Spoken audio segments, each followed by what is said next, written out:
नमस्कार, capital TV Uttar Pradesh देख रहे हैं आप और मैं हूं आपके साथ अखिलेश पांडे। ब्रेकिंग नाउ में इस वक्त की बड़ी खबर संभल से सामने आ रही है, जहां संभल में जिस तरीके से प्रशासन की ओर से कड़ी कार्रवाई की जा रही है, तो वहीं दूसरी ओर संभल में वक्फ की जमीन को लेकर भी एक बड़ा बयान सामने आया है आचार्य प्रमोद कृष्णम का। आचार्य प्रमोद कृष्णम ने कहा है कि अगर सीएम योगी आदित्यनाथ की सरकार अगर यूपी में नहीं रहेगी तो वक्फ बोर्ड जिस तरीके से दावा कर रहा है तो पूरा का पूरा यूपी ही वक्फ में चला जाएगा, यानी वक्फ बोर्ड उस पर कब्जा कर लेगा। और इसके अलावा संभल में जिस तरीके से प्रशासनिक कार्रवाई हो रही है उसको लेकर भी आचार्य प्रमोद कृष्णम का बयान सामने आया है। उन्होंने कहा कि संभल में जिस तरीके से कार्रवाई की जा रही है वो बहुत ही उचित और सही तरीके से की जा रही है, क्योंकि संभल में लगातार यहां पर पुलिस प्रशासन और शासन जो कार्रवाई कर रहा है उसमें हिंदुओं की जो 1978 में जमीन गई थी उसको लेकर भी कार्रवाई की जा रही है। और जो परिवार यहां से पलायन कर गए थे 1978 के दंगों के बाद, उनको भी यहां पर वापस बुलाया जा रहा है और उनके जमीन के कागजात उन्हें सौंपे जा रहे हैं और उसका कब्जा भी उन्हें दिया जा रहा है। जी हां, इस समय जो पूरी तरीके से संभल में कार्रवाई की जा रही है, संभल में लगातार बुलडोजर एक्शन की कार्रवाई भी की जा रही है और बुलडोजर एक्शन की कार्रवाई करते हुए जो अवैध कब्जे किए गए हैं, अवैध दुकानें बनाई गई हैं और अवैध मकान यहां पर बनाए गए हैं, खास करके हिंदुओं की जमीन पर, उसको कब्जा मुक्त बुलडोजर के जरिए किया जा रहा है और बुलडोजर के जरिए कब्जा मुक्त करके सभी हिंदुओं को उनकी जमीन दी जा रही है जिन्होंने 1978 में हुए दंगों में अपनी जान माल की सुरक्षा के लिए, अपने जान की रखवाली के लिए जो संभल का इलाका था उसे छोड़ दिया था। और अब जब 47 साल बाद, 46 साल तो बीत चुके हैं, 47वां साल लग चुका है और इस साल अब उनको कब्जे उनके वापस लौटाए जा रहे हैं, जिसकी वजह से पूरी तरीके से जो मौलाना गैंग है उसमें खलबली मची हुई है। और ऐसी परिस्थिति में प्रमोद कृष्णम का बयान सामने आया है। प्रमोद कृष्णम ने कहा है कि योगी आदित्यनाथ अगर यूपी में मुख्यमंत्री न होते तो पूरा का पूरा वक्फ जो होता वो उत्तर प्रदेश में कब्जा कर लेता। इसके अलावा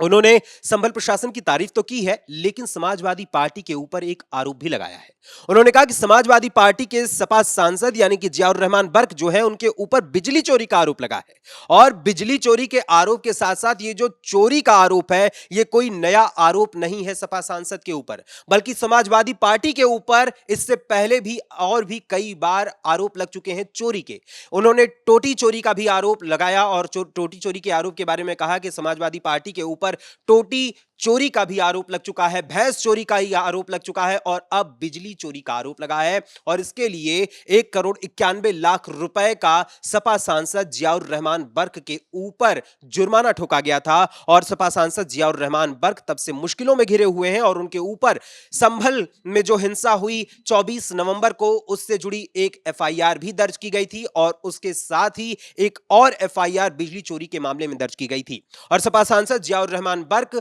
24 नवंबर 2024 को हुई हिंसा के मामले में जो उनके ऊपर एफआईआर दर्ज हुई थी उस एफआईआर को रद्द करवाने के लिए हाईकोर्ट पहुंच चुके थे और हाईकोर्ट ने, इलाहाबाद हाईकोर्ट ने उनकी याचिका को अस्वीकार कर दिया। उन्होंने एफआईआर को रद्द करने से मना कर दिया था और साफ तौर पर कहा था कि आपकी फौरी तौर पर गिरफ्तारी तो नहीं होगी लेकिन यह याचिका रद्द नहीं की जाएगी। यानी एक तरफ उनको थोड़ी सी राहत तो मिली,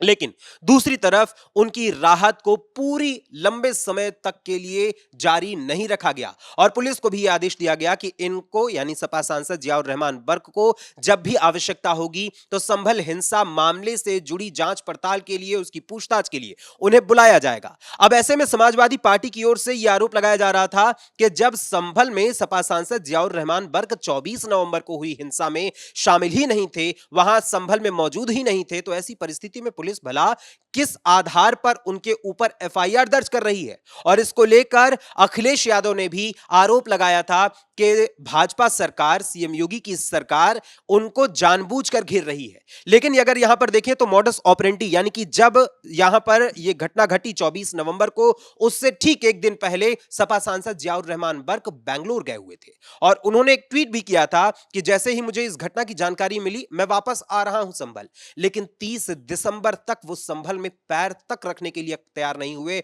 उनको सिर्फ और सिर्फ अपनी कुर्सी और अपने किए हुए कारनामे का भय था कि कहीं ना कहीं ऐसा ना हो कि मुझे गिरफ्तार कर ले पुलिस। और जो आरोप लगा है उस आरोप के लिए वो यहां पर आने को तैयार नहीं थे कि अगर आरोप जो लगा हुआ है उसके तहत मुझे गिरफ्तारी हो सकती है, इसलिए मैं दिल्ली में रहूंगा। और यह भी कहा था ट्वीट में कि मैं संभल के मुद्दे को, हमारी पार्टी पूरी संभल के मुद्दे को संसद में उठाएगी। लेकिन असल में जब यहां पर संभल में जो हिंसा घटी उसको लेकर सपा सांसद 30 दिसंबर तक नहीं आए, और जब आए भी तो पूरे डेलीगेशन के साथ समाजवादी पार्टी का डेलीगेशन पहुंचा हुआ था और उसमें 10 लोगों की टीम शामिल थी, जिसमें सपा सांसद के साथ साथ अन्य लोग भी मौजूद थे और यूपी विधानसभा के नेता प्रतिपक्ष भी यहां पर आए हुए थे। और उस दौरान 5-5 लाख रुपए का चेक सौंपा गया था संभल में मारे गए, जो संभल हिंसा हुई थी उसमें मारे गए 5 मुसलमानों के परिवारों को यहां पर 5-5 लाख रुपए का चेक सौंपा गया। उसका उद्देश्य मात्र इतना था कि जो मुस्लिम वोटर्स हैं वो हमसे नाराज ना हो। लेकिन इस समय जिस तरीके से संभल का मुद्दा पूरी तरीके से गरमाया हुआ है और आहिस्ता आहिस्ता संभल में जो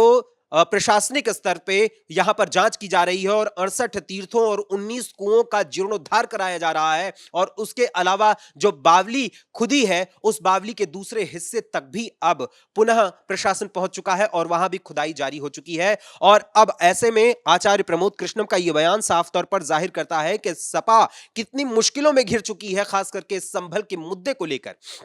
क्योंकि संभल का मुद्दा सबसे बड़ा इस समय मुद्दा बना हुआ है यूपी की सियासत में। और यूपी की सियासत में संभल के साथ साथ महाकुंभ का मुद्दा भी गरमाया हुआ है। महाकुंभ को लेकर भी तमाम बयानबाजियां हुई थी और महाकुंभ को लेकर जो शहाबुद्दीन रजवी बरेलवी हैं उन्होंने एक बयान दिया था कि जो 54 बीघा जमीन है महाकुंभ की, वो 54 बीघा जमीन जो है वो वक्फ बोर्ड की है, ऐसा दावा उन्होंने किया था। और इस दावे के बाद जब सीएम योगी आदित्यनाथ ने एक इंटरव्यू में एक बयान दिया कि वक्फ की एक एक इंच की जो जमीन है उसकी जांच की जाएगी और जांच के पश्चात जो भी जमीन जिस पर अवैध रूप से वक्फ बोर्ड ने कब्जा किया होगा उसको मुक्त कराया जाएगा, तो उसके बाद कुछ ही दिन बीते नहीं कि शहाबुद्दीन रजवी बरेलवी की ओर से एक और बयान सामने आया, और वो बयान था महाकुंभ को लेकर ही। उन्होंने कहा कि जिस तरीके से सीएम योगी आदित्यनाथ ने महाकुंभ में भव्य और दिव्य तैयारी की है और प्रशासनिक स्तर पर उसको सूझबूझ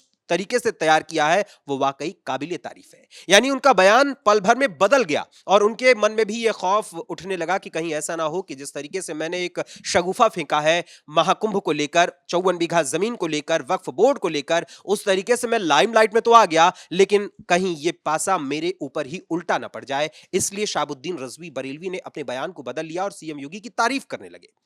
और अब संभल में हिंदू परिवारों को 1978 में जो परिवार गए हुए थे उनमें से एक परिवार को फिलहाल उनकी जमीन वापस की गई है और कुल 15,000 स्क्वायर फीट की जो जमीन है हिंदुओं की उस पर कब्जा किया गया था, जिसमें से 10,000 स्क्वायर फीट की जमीन को मुक्त करा लिया गया है अवैध कब्जेदारों से और बची 5,000 की स्क्वायर फीट की जो जमीन है उसको भी कब्जा मुक्त कराया जा रहा है प्रशासनिक स्तर पर। और जो एसडीएम वंदना मिश्रा है उनकी देखरेख में यह पूरा का पूरा कार्य हो रहा है और डॉक्टर राजेंद्र पैसिया डीएम जो संभल के हैं उन्होंने भी यह कहा है कि जिस तरीके से यहां पर अवैध रूप से कब्जा किया गया था उनको पूरी तरीके से कब्जा मुक्त कराया जाएगा और उसी के तहत कार्रवाई की जा रही है। और इसके अलावा 123 ऐसे मकान और दुकानें भी हैं जो जर्जर अवस्था में हैं, जिनको लेकर प्रशासनिक स्तर पर एक नोटिस जारी किया गया है और कहा गया है कि उन मकानों और दुकानों को, यानी 123 मकान और दुकान के जो मालिक हैं वो स्वतः संज्ञान लेते हुए इन मकानों और दुकानों को ढहा दें, वरना बाबा का बुलडोजर चलेगा और प्रशासनिक स्तर पर उस पर कार्रवाई की जाएगी, तब भी उस समय कोई भी सुनवाई नहीं होगी। और ऐसी अवस्था में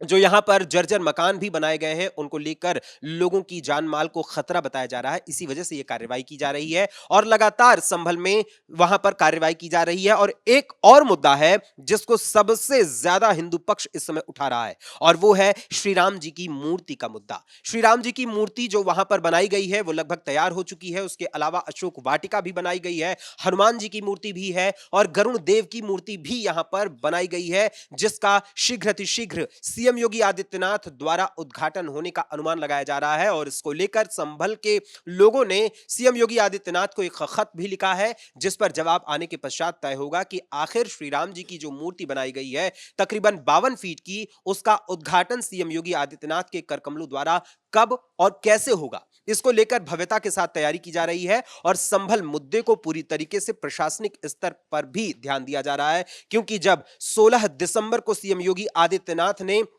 विधानसभा के शीतकालीन सत्र में अपनी बात कही थी, जिस मुद्दे पर समाजवादी पार्टी ने सबसे ज्यादा विधानसभा सत्र को बवाली बना दिया था, हंगामा किया था, तो उस दौरान सीएम योगी आदित्यनाथ ने संभल मुद्दे पर जवाब देते हुए समाजवादी पार्टी को साफ तौर पर कहा था कि 1978 में जिस तरीके से हिंदुओं का कत्लेआम हुआ था और हिंदुओं को सताया गया था, वो 2024 में कतई नहीं होने दिया जाएगा और कहीं भी जो दोषी छुपे होंगे संभल हिंसा के, उन दोषियों को पुख्ता सबूतों के आधार पर ही गिरफ्तार किया जा रहा है और उसी के अनुसार उनकी कार्रवाई की जाएगी और जो भी दोषी होगा उनको बख्शा नहीं जाएगा। और अब प्रमोद कृष्णम का यह बयान कि सीएम योगी आदित्यनाथ यदि यूपी में न हो तो यूपी वक्फ में चला जाएगा। इस पूरे मामले पर आप सभी का क्या विचार है, अपने कमेंट्स के माध्यम से हमें जरूर बताइएगा। फिलहाल अभी के लिए ब्रेकिंग न्यूज में बस इतना है, फिर मुलाकात होगी किसी और खबर, किसी और मुद्दे के साथ। तब तक के लिए मुझे अनुमति दीजिए। धन्यवाद, नमस्कार।